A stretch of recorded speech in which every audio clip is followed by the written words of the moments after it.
ঠিক এই মুহূর্তে আকাশে কিন্তু মেঘের ঘনঘটা নেই, সে কালো মেঘের ঘনঘটা নেই। কদিন ধরে কোচবিহারের আশেপাশে দারুণ বৃষ্টি হলো। তো এখন কিন্তু সুন্দর এক পেঁজা তুলোর সেই মেঘগুলো উড়ে বেড়াচ্ছে, আর হচ্ছে আকাশ নীলাভ আকাশ।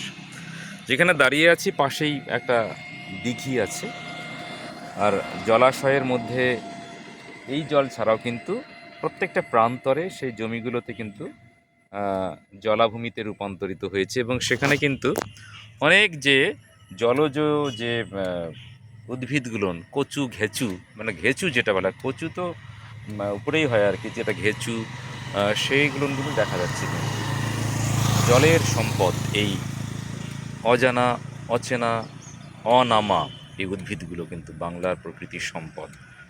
আমাদের চোখে পড়ে আর কি, যারা প্রকৃতিকে একটু আমরা কাছে থেকে দেখতে ভালোবাসি, তাদের চোখে পড়ে অনেকেই কিন্তু ঘেঁচু নামটাই তো শুনিনি এরকম। আগে ঘেঁচু খেয়ে মানুষ বেঁচে থাকতো, একটা সময় ছিল।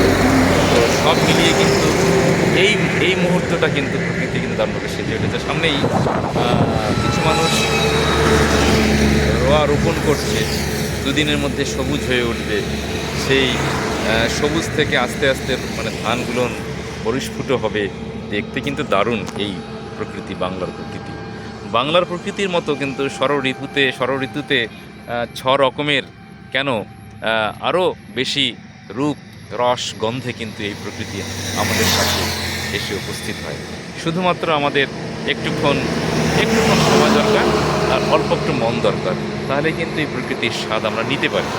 আমরা শুধুমাত্র তো স্বাদ নিতে যাই পাহাড় কিংবা সমুদ্র কিংবা জঙ্গল বলতে নামকরা যে জঙ্গলগুলো আছে ঘরের পাশে, এই যে পাশে যে জঙ্গলগুলো আছে, সেখানেও যে প্রকৃতির ছোঁয়া, যে প্রকৃতি যে কী জিনিস সেটা আছে, সেটা কিন্তু আমাদের চোখে পড়ে না। যাই হোক, সকলে প্রকৃতিকে ভালোবাসুন, প্রকৃতির কাছে আসুন এবং প্রকৃতি থেকে একরাশ শান্তি নিজের মধ্যে আত্মস্থ করুন।